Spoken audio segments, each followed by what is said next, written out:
being disrespectful to the millions of people that work hard every day for their money. That is not the intention at all. I am not here to insult any of us who were raised to get up and go to work every day, for sure. But I said, I said, a lot of people are trained from birth to trade hours of their life to make money, to get that income you need to pay bills. It's not a lot of money, it's just enough money to get by for most people.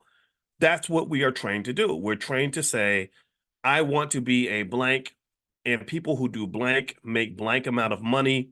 Therefore, my income will be blank. And if you look at the universe of all the different ways that wealth can be accumulated and money can be made, that is a slither of that entire universe. There are so many ways to make money that doesn't involve selling your time, selling your labor, or selling your body.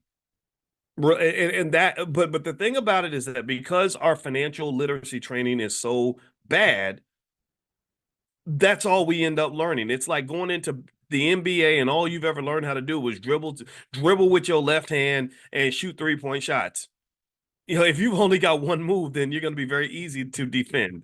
That's what I heard they said about Caitlin Clark that she can't dribble to her left or something like that.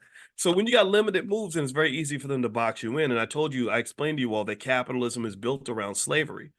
Capitalism works best when you have slaves. That's why they built prisons and didn't completely end slavery with the 13th Amendment. They left the loophole. They said, okay, let's build these prisons, let's get black people to fill them up, and then we can make them slaves again. So I said, the worst way to make money in the world is to work for it. I said, listen to me. I will show you how to be an investor, and then you'll have all the money that you need, and you can dance for the rest of your life. And when I said that to her, I felt something in my heart when I said it. I felt a father's love when I said that. Like to me, that was me saying, "We're gonna liberate you. I want you out of the chains. I don't want you going through life wearing chains. I don't want you having to murder your dream because you don't feel like you can afford it." And again, this was not a privilege thing. And the reason I felt like I felt a little awkward even sharing this is because I don't want people to say, well, that's because you're rich and you're Dr. Boyce and you can do things for your kids. Because, well, I get that. I understand. I'm not a poor man, but at the same time, even if I was a working class, even if I could be a carpenter, truck driver, I could be a plumber, I could be a garbage man and share the same message with my child. This is not this is not contingent upon having a certain income level.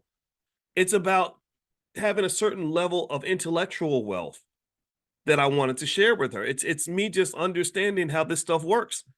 And so I said, look, you know, money is this thing that you just want to get money out of the way so you can get to the business of living life.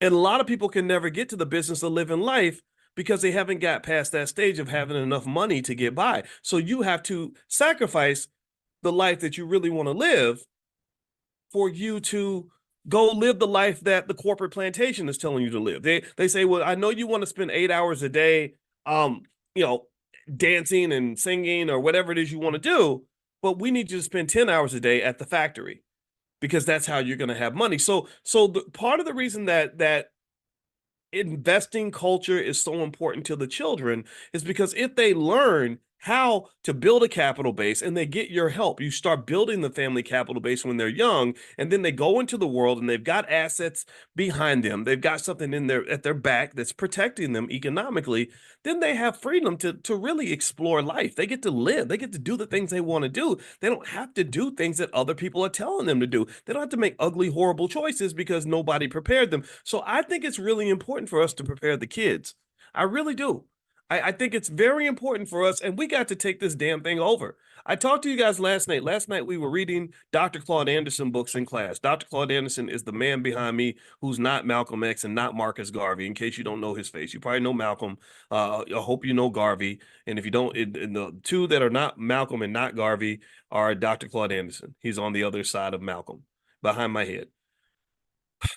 We were reading Dr. Claude Anderson books last night, and we were talking about how much wealth has been stolen from the black community. We were talking about how just so many efforts that are done to degrade us and sort of keep us in our place.